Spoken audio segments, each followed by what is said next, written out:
Hi, this is Martha Thornburg, Digital Literacy Specialist for the Mount Vernon School District. Welcome to Cloud Academy 2015-2016, where we will have a variety of courses available to you throughout the school year that you can work through and do activities, take quizzes, reflect on your learning, and share with others and earn clock hours, as well as learn something new, the most important piece. So our first course that I'm creating is on Google Calendar and Google Mail.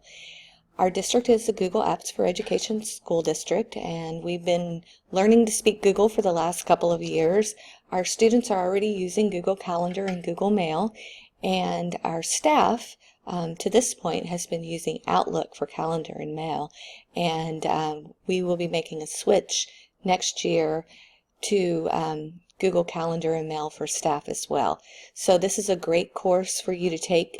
So if you're not familiar with Google Calendar and Mail, or perhaps if you think you're familiar, but there's always something new to learn. So hopefully this course will help you understand how to get started with your Google Calendar and Google Mail. There'll be I'm going to create two video introductions, one for calendar and one for mail, and then there's also provided several videos along the way on specific tasks that you'll do in Google Calendar and Google Mail, so you can get specifics on different things along the way. And also there are links to different resources that are available, so lots of different ways to learn something new about Google Calendar and Google Mail. So we're going to start off with the first question, and that is, how do I find my calendar? So if you are in Google Chrome, and this works from other browsers as well, but I always suggest when we're using Google tools that we use Google Chrome. Everything works better in Google Chrome when you're using Google tools, and for a lot of other things as well. It's my preferred browser, but it really does work better with Google Apps for Education. So I'm in Chrome, and I'm signed in, and I can see that I'm signed in because my little picture's here, but I'm signed in to my Chrome account. And so now what I'm going to do is I'm going to click on this, what I call a waffle here, and this gives me the apps that I have available through my Google Apps for Education account. So I'm going to click on Calendar.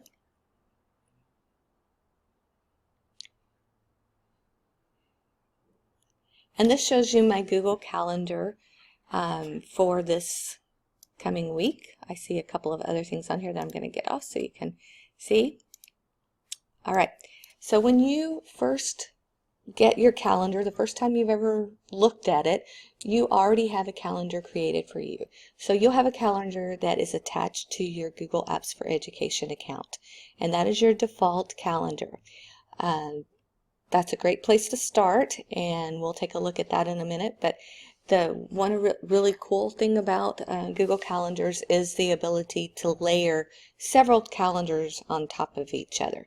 So that's going to get pretty exciting when you think about, you could have a calendar for each class, you could have a school calendar, a district calendar, a professional development calendar. All of these calendars could be shared with other people, and you layer them on top of each other to get all the information you need in one calendar. This is also very powerful for our students. You could share a class calendar with each of your different classes, and students could then see all of their calendars in one place. So it's a pretty powerful tool, and one of the main reasons that we're moving our teachers and staff to Google Calendar is because our students are already using it, and it's a great tool to work with them, and so we need to be on the same platform as they are. So now for a quick tour of what your calendar looks like. The default view is a week view, but if you go over here, you can see that you can go to a day view, a week view, a month view, and 4 days. And in settings, you can change this view to another amount of days if you want to, and agenda. So there's lots of different ways you can look at your calendar. And Over here you'll see this little mini calendar, and I'm going to go back to the week here. This little mini calendar is great because I can use it to get to any date. So I can click on July 4th here, and it will take me to the piece in the calendar that has July 4th in it. And if I want to get back to today, I just click on the Today button and it takes me back to today. So that little mini calendar is great. Also for navigating, just using the scroll to go from one week to the next is also nice. And so those are some tools there. Down here you'll see something that says My Calendars.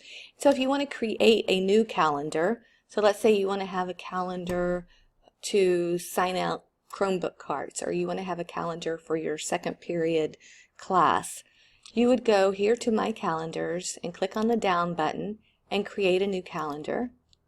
And then it takes you through the steps to give a calendar name, description, time zone, etc. to create your own calendar.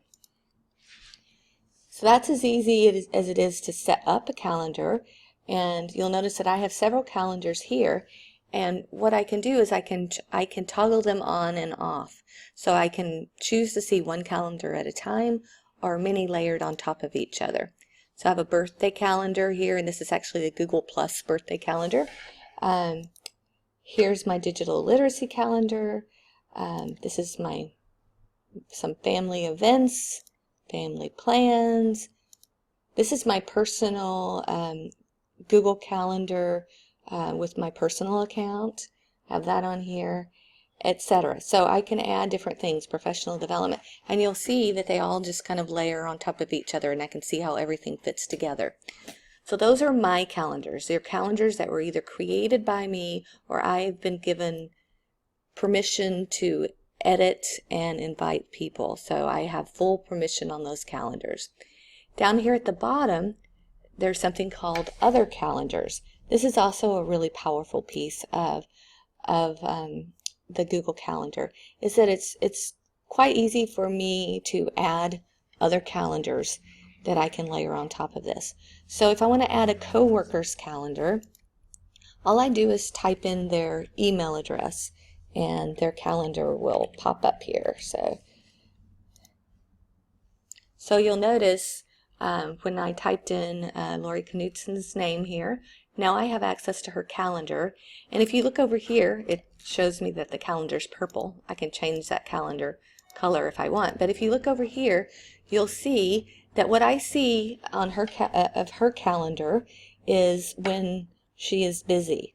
So if we're all using Google Calendars and we share our calendars in that way, we would be able to check to see if our teammates had time for a meeting, that kind of thing. By looking at our own calendar, we could see other people's calendars as well. So the easiest thing is to add a coworker's calendar. Now another thing, so all of these calendars that I created up here, if you went searching for those calendars, you wouldn't find them and be able to add them that way. The way that you would add one of those calendars is you would need an iCal address in order to do that. So I'll just show you how that works real quickly. You would go to the calendar settings, and then down here where it says calendar address, I would click this. So I would share this address with anybody I wanted to share that calendar with. That's one way to do it. And then I could go into here where it says other calendars and add by URL. And so I could share that second period class calendar with my students. I could share whatever kind of calendar I had in that way. So another thing that you can do in other calendars is where it says browse interesting calendars. So there's a lot of calendars that have been created by other people. So if you're really interested in holidays in Armenia, you could subscribe to that calendar. But you'll see there's sports, so I could look up baseball here, Major League Baseball, pick on Seattle Mariners.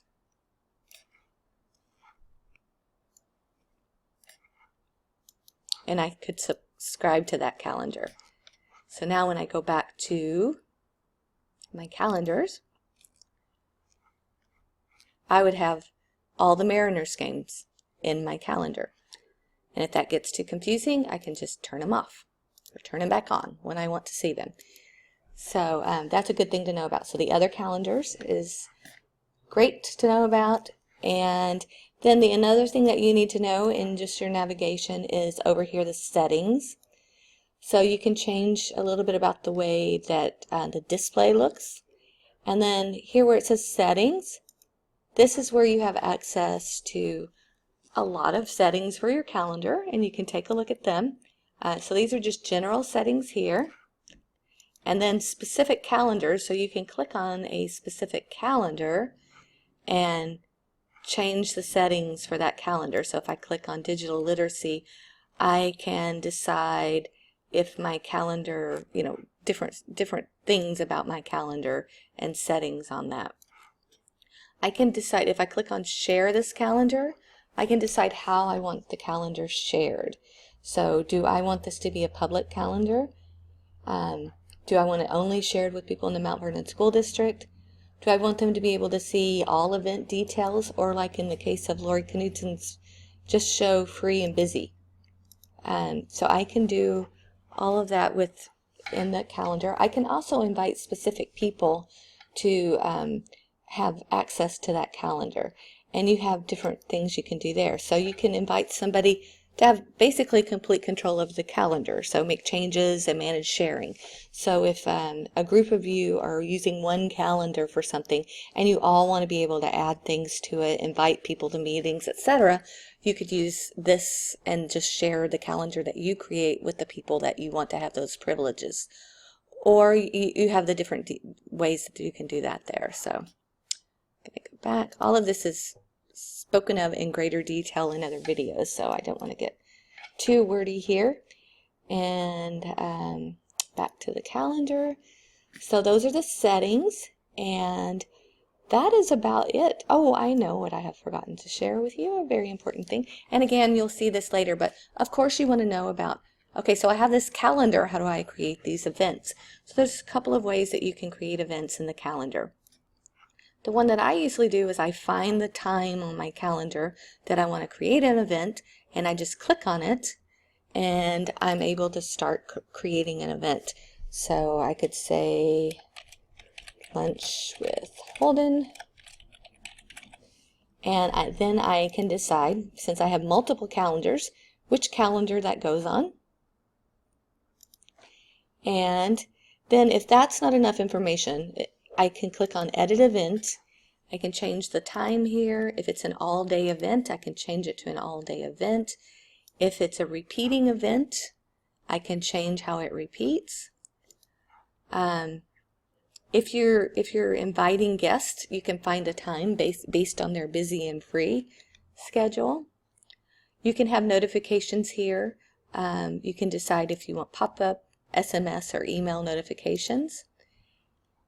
So those are all the things. And then the really nice thing, think of using this calendar as like an assignment calendar. You could actually add attachments with your assignments into the specific dates where things were due. So a student would just click on it and they would be able to access the assignment right from the calendar.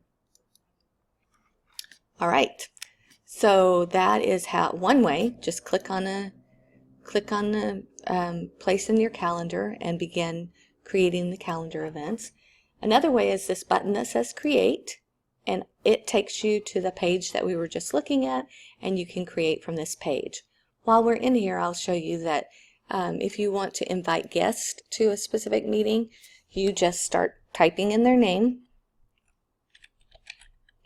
and they show up, and you're able to add more guests, and you can decide what that guest can do. Can they modify the event, invite others, or see guests? And then they'll be invited to the email will be sent to them. They'll be invited to the event, and they can accept or deny the invitation. So that's another way, the create button. And then this little arrow beside the create button is the quick add. So you could use this to just type in a sentence that says what and when. So if I said dentist 2 p.m. tomorrow and click add, then my dentist appointment would show up over here. And if I needed to edit the details, if my appointment was going to be longer than an hour, I could edit the details, etc.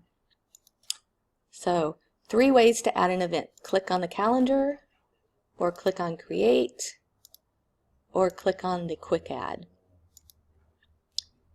And all the other information will be shared in the videos that are coming up. So just a quick overview of how the calendar works, how you can layer things on top of each other, how you can invite people, and how you can change the look to make it work for you.